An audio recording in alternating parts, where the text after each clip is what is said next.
with the fall time, we're always going to think about back to school. Although we've been in school several weeks and months now, one issue that's never goes away, and it's not going to go away in anyone's lifetime, I don't think, but it's different ways that we handle it, is discipline, mainly bullying on our school campuses. I am speaking with Dr. Tom Duncan, who's with the Simpson County School Systems, and I was interested in what are the policies and how are they continuing to handle the bullying situation. Okay. Well, to begin with, we have a whole protocol and curriculum that tries to teach kids how to prevent bullying. So if you're the bystander and you do nothing, that's a problem. If you see bullying going on, you need to be a reporter. You need to step up to the plate. And we're not asking kids to intervene and separate kids or anything like that, but certainly go and report it so we have some knowledge of it. A lot of times, because the bullier is intimidating the other student, right. They're scared to report because they think something else is going to happen. But we have a zero tolerance for bullying. And again, if it's calling some names or something like that, typically it's a conversation and we say these are the expectations, don't let it happen again. If it does happen again, then we have it documented and we can take a much more aggressive action, like send them to the alternative school setting, out of school suspension, whatever discipline the principal deems is appropriate for that. But the real key sometimes is when the kid goes home and tells mom or dad, oh, so-and-so's picking on me, and mom or dad need to pick up the phone and call the school and say, this is what my child is telling me, because we investigate every reportable incidence of bullying. How do you document? If I called you and said... We have forms, and it's just like, sure. Sue's picking on Tom. Well, we're going to interview Sue, we're going to interview Tom, and the counselor is going to make a determination as to, where the problem is. Because a lot of times if I pick on you and you pick back at me... that's kind of even a watch out. Yeah, and we do encounter those situations where the person that's filed, I made the report because they're picking on me because you picked at me first, and I'm just bigger and badder than you, and so I pick back, and that's kind of the situation where we find ourselves sometimes. But the counselors do a thorough investigation, and if you're deemed to be the victim, then we actually track the victim roster. We have in our recording system, we can track who all the victims are, and so if you're a repeated victim of bullying, we know that, and we also know whether Tom's the one picking on you all the time, or whether several other people have picked on you, and counselors can then take the appropriate steps. And sometimes we move kids out of the same room, and that solves the problem. But if it continues, that's when we can take and do take a more aggressive approach, like putting them at the alternative school setting or achievement center. What about with a child that reports to a teacher?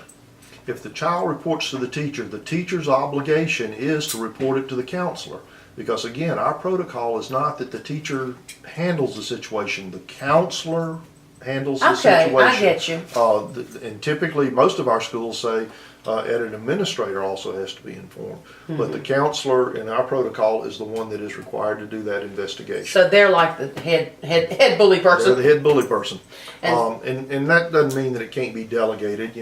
At Magee Elementary, we have a very large student population, so if an assistant principal gets that report, that's fine, but it has to be a top tier administrator that hears that report, and the counselor is informed, even if they said, you were at a meeting, so I went ahead and got statements from these two kids, and that kind of thing.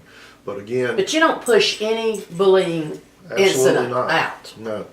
And somebody going down the hall and they just elbow you into the side of the wall or something like that, well, you're being bullied. You need to report that, because again, we don't want anybody to feel intimidated or not safe in the school environment. But administrators have to know about those situations. I was talking to a custodial grandmother the other day and about an incident at one of our schools. She said, and we had an incident at the elementary school. Nobody did anything about it. I said, we told the secretary. I said, okay, did you talk to the principal? Did you talk to the county? Did you talk? No. And did the secretary deliver that message? Apparently it didn't happen, because somebody fell off the paper. So again, parents need to understand, talk to that administrator, call the principal, call the counselor at the school if your child comes home and has a report of bullying. Don't just ignore it. Yeah, and if all else fails, call me. That's right, that's right. I think it's wonderful that our schools now are so aware and try so much to help with the bullying situation, because I know for years that just wasn't something that was ever really discussed. You were just bullied, you had to take it and go on. Well, yeah, and I guess back in our generation, it was like, well, that's just kids. Hit them back. Yeah. Hit them back, and then the poor little child's whole life is messed up forever or something. But it's not something to even joke about or laugh about. I shouldn't, because if I have a child that was bullied, it has to be so heartbreaking. Yeah, and children these days, you can read the paper and hear all the horrific outcomes of a child that was bullied. And that's what we're trying to do with our prevention program, is how to teach kids how to walk away from situations, how to ignore situations, but how not to be that bystander either. If they see something going on, report it so it can be dealt with and we can get a resolution. Our whole discipline protocol is built on kind of a tier of ladders. There are things the teachers handle, things that go to the principal's office, and then things that come to the change of placement committee and the superintendent.